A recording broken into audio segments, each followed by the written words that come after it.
बनारस शहर में लीजिए दुबई का मजा। दुबई थीम सिटी में बुर्ज खलीफा, एफिल टावर, लंदन बीच के साथ कई आकर्षक झूलों एवं तरह तरह की दुकानों के साथ स्वादिष्ट व्यंजनों का उठाइए लुत्फ। एचपी पेट्रोल पंप के पास दुर्गा कुंड, वाराणसी।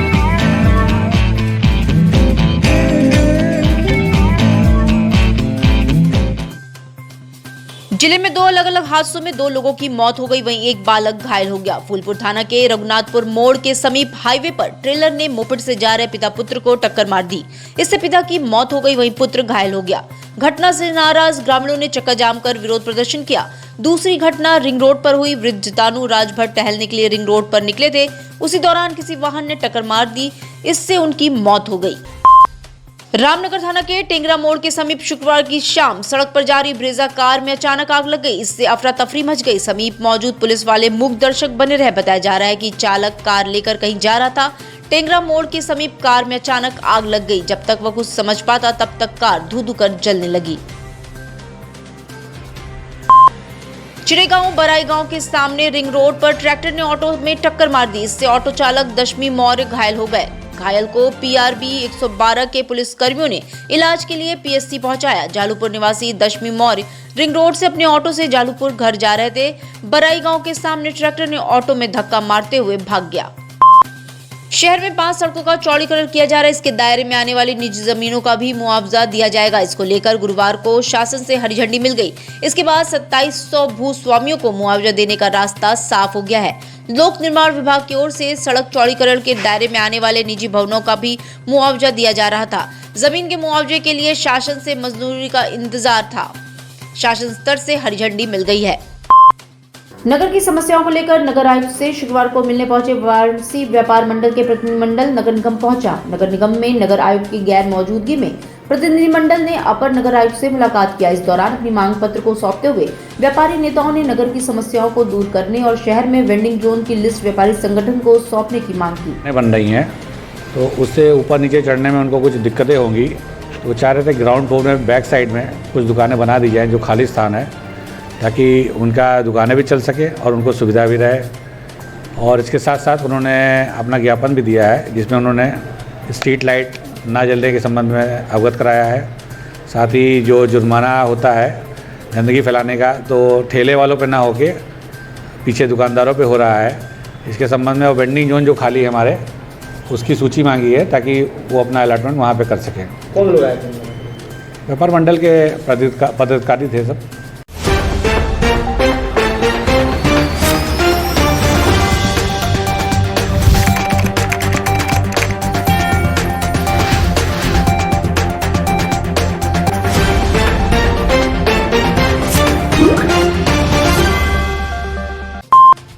पद्म भूषण पुल्लेला गोपीचंद समेत विभिन्न एथलेटिक्स फेडरेशन तथा भारतीय खेल प्राधिकरण के प्रतिनिधियों द्वारा कंसल्टेंसी हेतु सिगरा स्पोर्ट्स स्टेडियम का निरीक्षण किया गया। वाराणसी स्मार्ट सिटी के अंतर्गत निर्माणाधीन सिगरा स्पोर्ट्स स्टेडियम में समस्त मापदंडों, फ्लोरिंग, स्पोर्ट्स डिस्ट्रीब्यूशन तथा लगाए जाने वाले इक्विपमेंट्स, फर्नीचर आदि हेतु विभिन्न एथलेटिक्स फेडरेशन और भारतीय खेल प्राधिकरण के प्रतिनिधियों द्वारा कंसल्टेशन विजिट आहूत की गई।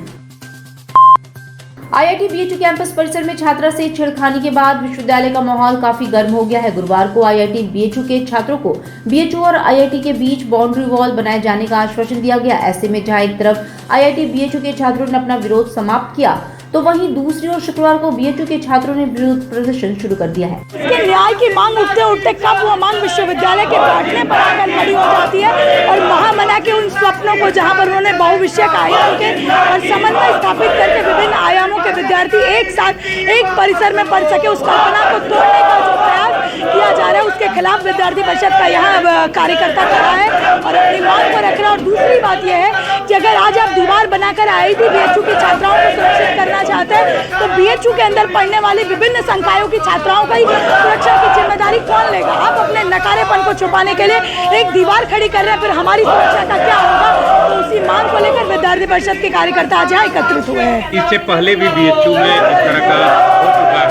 7 साल 8 साल पहले भी घटना घटी थी, उसके बाद सुरक्षा की अगर बात करें तो छात्राएं कितनी सुरक्षित थे बीएसयू कैंपस के अंदर? जिस घटना के बारे में आप बात कर रहे हैं 2017 में घटना ऐसी जरूर घटी थी, लेकिन तत्पश्चात विश्वविद्यालय के अंदर सुरक्षा के बहुत से इंतजाम किए गए थे, कैमरे वगैरह लगाए गए थे। लेकिन वर्तमान की स्थिति है कि विश्वविद्यालय के बहुत से कैमरे खराब है, कई स्थानों पर स्ट्रीट लाइट्स नहीं जलती है, जिसके कारण कैंपस के अंदर अभी भी कुछ ऐसे स्पॉट्स हैं जो असुरक्षा का माहौल विश्वविद्यालय के अंदर पैदा कर रहे हैं। तो हमारी मांग यही है कि कैमरे और स्ट्रीट लाइट को ठीक किया जाना चाहिए और विश्वविद्यालय के सभी छात्राओं की सुरक्षा को स्पष्ट करना चाहिए और सुदृढ़ करना चाहिए।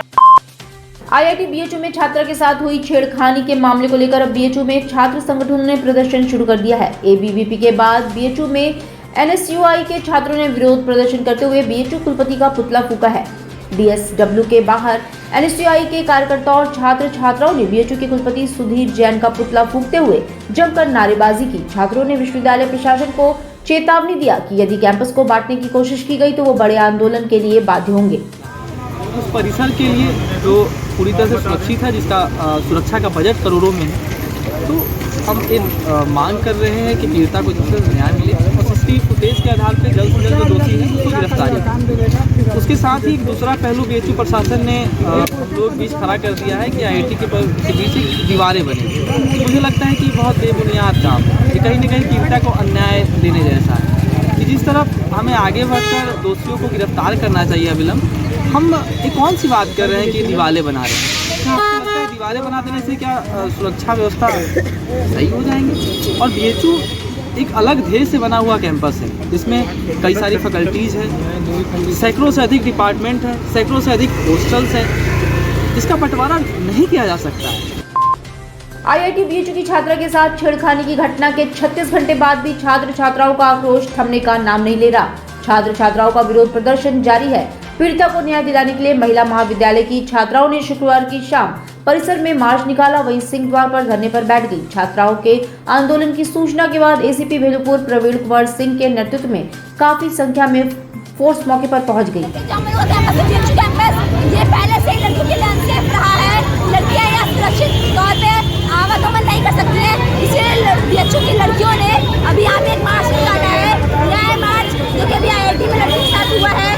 छेड़खानी जो भी हुआ है वो आए दिन होता रहता है, हर लड़की के साथ होता रहता है। कुछ लोग रिपोर्ट करते हैं, कुछ लोग रिपोर्ट नहीं करते हैं। तो ये जो घटना भी सामने आई है आईआईटी की, वो बेहद शर्मनाक है कि बीएचयू कैंपस में इस तरह की घटनाएं हो रही है। यहाँ पे मोदी की सरकार है, योगी की सरकार है, डबल इंजन की सरकार है। बीएचयू प्रशासन लड़कियों के लिए इतना जागरूक है कि कैंपस के अंदर इस तरह का माहौल क्यों है, लड़कियां अनसेफ क्यों है अपने कैंपस में, इसलिए लड़कियों का गुस्सा जो है कि आज निकला है और लड़कियों ने बीएचयू की लड़कियों ने यहाँ पे मार्च निकाला है। आईआईटी बीएचयू की छात्रा के साथ हुई छेड़खानी के मामले में कांग्रेस के प्रदेश अध्यक्ष अजय राय की मुश्किलें बढ़ गई हैं। दरअसल छात्रा के साथ हुई छेड़खानी मामले में आरोपियों को सत्ता पक्ष के छात्र संगठन से जुड़े होने का बयान देने के मामले में वाराणसी कमिश्नरेट पुलिस ने एबीवीपी के शिकायत किया है। एबीवीपी के छात्र संगठन की तरफ से लंका थाने में अजय राय के खिलाफ मुकदमा दर्ज कर कार्रवाई किए जाने की मांग की गई है, जिसके पश्चात वाराणसी के लंका थाने में पुलिस ने कांग्रेस प्रदेश अध्यक्ष पर मुकदमा दर्ज किया है। पुलिस ने अजय राय पर धारा 505(2) में मुकदमा दर्ज कर लिया है। देखिए, जो बीएचयू में घटना हुई थी छात्रा के साथ छेड़छाड़ की, उस पर राजनीति से प्रेरित जो कांग्रेस के प्रदेश अध्यक्ष हैं उन्होंने बहुत ही शर्मनाक बयान दिया। विश्वविद्यालय के मामले में राजनीति खेली। अखिल भारतीय विद्यार्थी परिषद के कार्यकर्ताओं को लेकर उन्होंने गलत बयानी की। इसको लेकर आज अखिल भारतीय विद्यार्थी परिषद ने आज लंका थाने पर उनके विरुद्ध मुकदमा दर्ज कराया है। वाराणसी में शुद्ध शाकाहारी भोजन के लिए सबसे विश्वसनीय नाम है उडुपी टू मुंबई रेस्टोरेंट। काशी विश्वनाथ धाम आने वाले श्रद्धालुओं के लिए यहाँ मिलती है शुद्ध शाकाहारी भोजन की सबसे उत्तम व्यवस्था। कृष्णा धाम और दशाश्वमेध घाट के पास साउथ इंडियन, महाराष्ट्रियन और नॉर्थ इंडियन खाने की सबसे उत्तम व्यवस्था। Udupi to Mumbai restaurant, Varanasi.